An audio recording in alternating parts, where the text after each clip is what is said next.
Nagsimula 14 na taon pagkatapos ng isang nakamamatay na pagsiklab ng fungal na nabura ang 78% ng lahat ng mga hayop, na parang gumuho na ang mundo.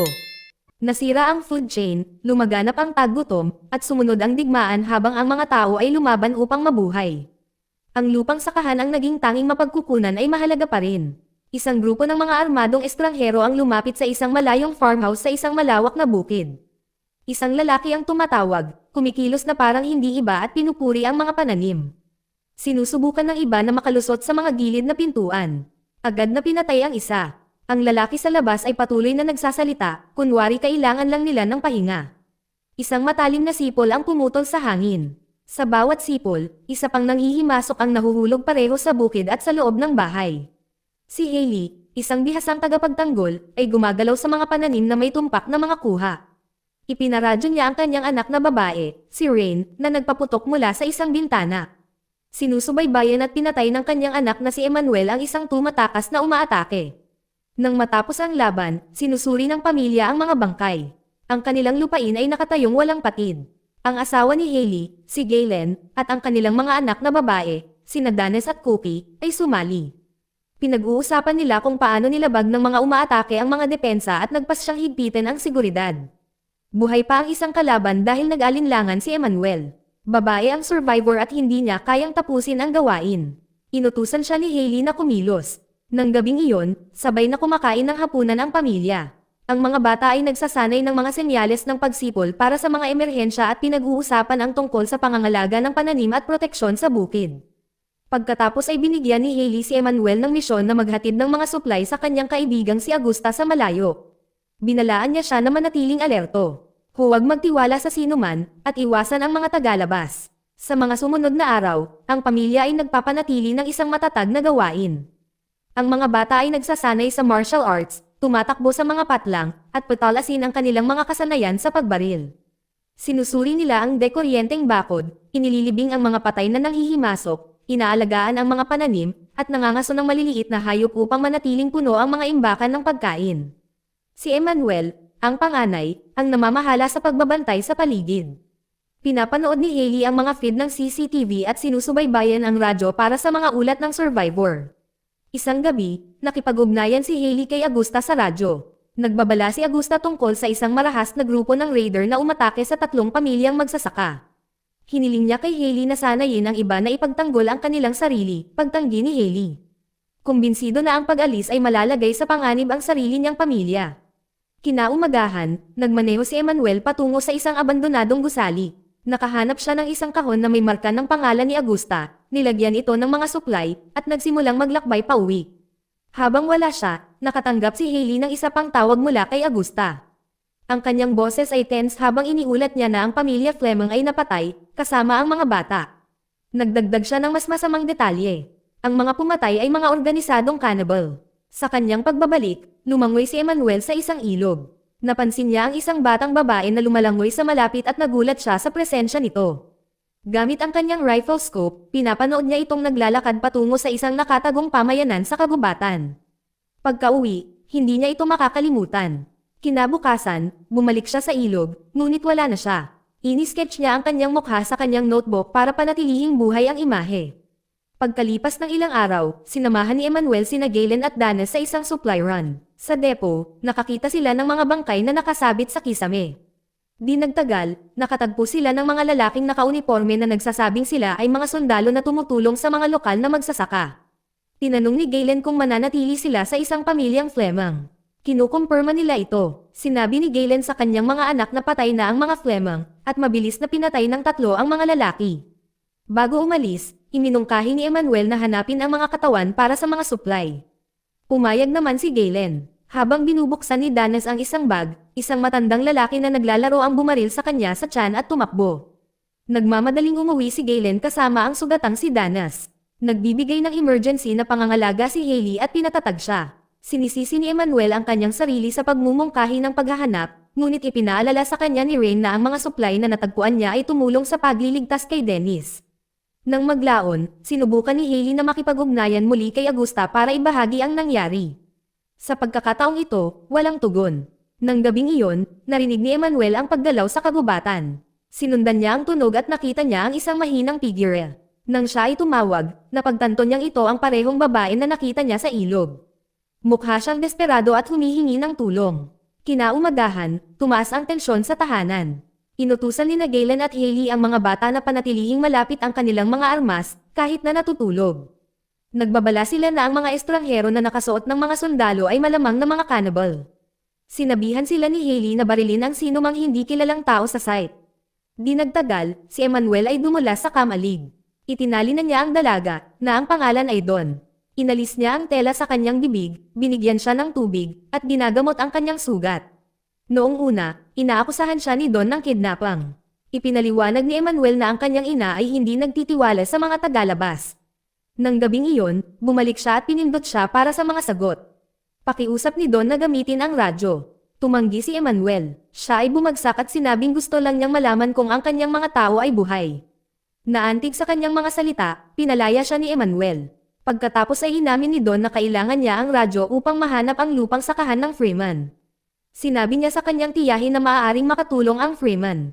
Lumalambot ang kanilang pag-uusap. Si Emmanuel ay nagsasalita tungkol sa paglangoy at inamin na minsan ay nakita niya itong nanunood sa kanya sa ilog.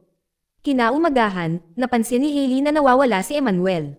Hinanap at nakita niya si Don na sumasayaw sa kamalig kasama ang music player ni Emmanuel habang nanonood siya.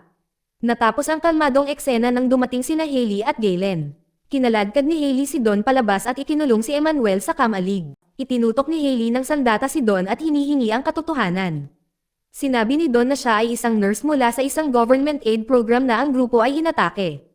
Hindi naniniwala sa kanya si Hailey at nagpaputok ng babala. Sa takot, isiniwalat ni Don na siya ay ipinadala ng kanyang tiyahin, si Augusta.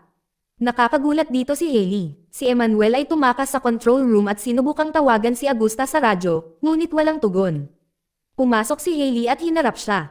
Nagtalo sila tungkol kay Don at Augusta hanggang sa bumagyo si Emmanuel. Di nagtagal pagkatapos niyang magmaneho kasama si Don upang hanapin si Augusta. Nang malaman ni Hailey na wala na sila, sinabihan niya si Galen na bantayan ang bahay at sumunod sa kanila. Narating ni na Emmanuel at Don ang kampo ngunit nakitang walang laman ito. Sa bukid, nakita ni Galen na dumilim ang isa sa mga surveillance camera. Umalis siya para tingnan ang problema. Iginiya ni Don si Emmanuel sa isang walang laman na trailer at kinakabahang inamin na naakit niya siya doon. Inagaw ng mga cannibal ang kanyang tiyahin at ang iba pa, na pinilit na dalhin si Emmanuel upang maaga nila ang lupang sakahan sa pamamagitan ng pag-hostage ng mga pamilya. Habang nagsasalita siya, isang anino ang gumagalaw sa likod ni Emmanuel. Dumating si Hailey sa bahay ni Augusta at nakitang tahimik ito, may bahid ng dugo ang sahig. Siya ay naghahanap sa takot hanggang sa isang lalaki ang humakbang, mula sa likod. Pagbalik sa bukid, nakita ni Galen ang parang osa, isang hayop na inaakalang extinct na. Bago pa siya makariyak ay may hamampel sa kanya mula sa likuran. Ang osa ay isang maskara na isinusuot ng isang kanibal.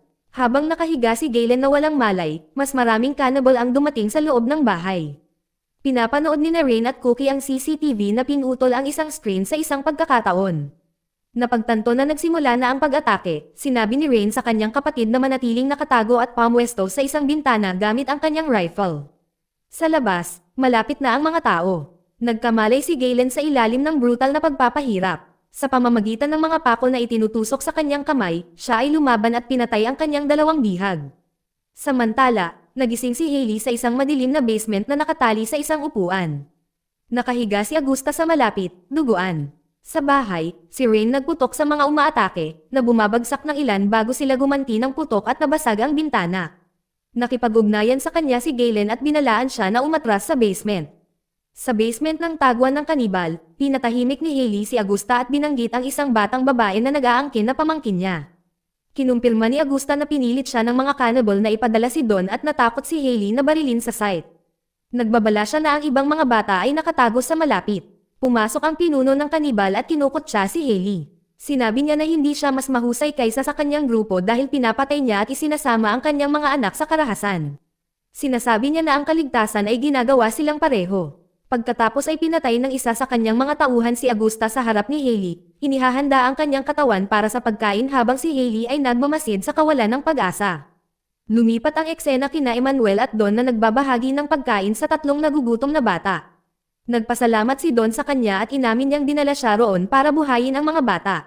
Naunawaan ni Emmanuel at nagpas siyang iligtas si Augusta para sabay silang makatakas. Ang kwento ay bumalik kay Hailey na walang malay habang ang isang lalaki ay gumagalaw upang patayin siya. Nagising siya, dinaig siya, at sinasakal siya. Kumuha siya ng rifle at binaril ang pinuno ng kanibal habang papasok ito na naghihiganti kay Augusta. Sa bukid, tuloy ang laban.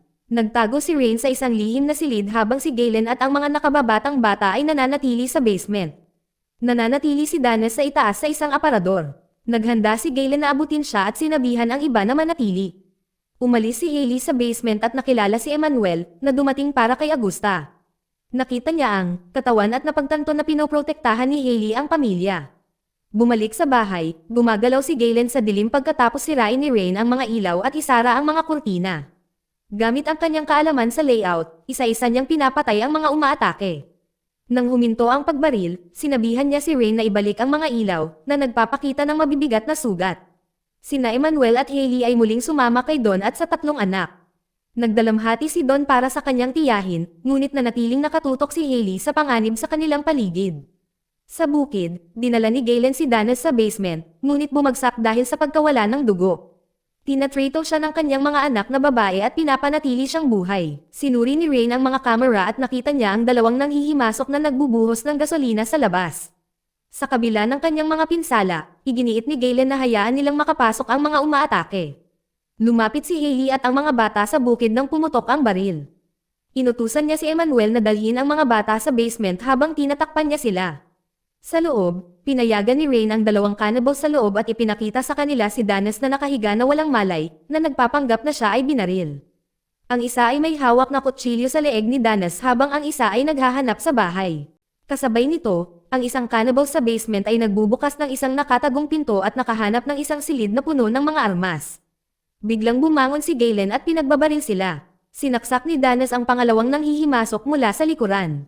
At kapag patuloy siyang gumagalaw, pinaputok ni Rain ang huling putok. Ilang sandali pa, dumating si Emmanuel kasama ang mga bata. Naging tense si Rain nang makita niyang nagdadala ng mas maraming bata si Don, ngunit hindi siya pinansin ni Don at tinulungan niya itong gamutin ang malubhang sugatang si Galen. Habang nagtatrabaho sila, nagpasya si Emmanuel na bumalik sa labas dahil nasa panganib pa rin si Hailey. Sa labas, lumipad si Hailey patungo sa kamalig, ngunit pinalibutan siya ng tatlong cannibal. Bumunot siya ng kutsilyo at sunod-sunod na nilalabanan ang bawat umaatake. Sa panahon ng pakikibaka, siya ay nasugatan at hindi na maaaring labanan ang huling lalaki na mas malaki at mas malakas. Habang papasok siya para patayin siya, lumitaw si Emmanuel at binaril siya. Nagmamadaling pumunta si Emmanuel sa kanyang ina. Malubha ang kanyang mga sugat at nadulas siya sa pagkawala ng malay habang siya ay tumatawag sa desperasyon. Pagkaraan ng mga araw, ang buhay sa bukid ay nagsimulang tumila. Ang mga bata ng Freeman at ang kanilang mga bisita ay naghanda ng mesa para sa tanghalian at nagtutulungan sa tahimik na gawain. Pagkatapos ay lumitaw si Hailey na dahan-daang bumababa sa hagdan na pile, sa kabila ng kanyang mga pinsala. Pinagmamasdan sila ni Hailey ng may kalmadong pagmamalaki at bahagyang mainit ng ngiti. Dito nagtatapos ang kwento. Salamat sa panonood, kaibigan.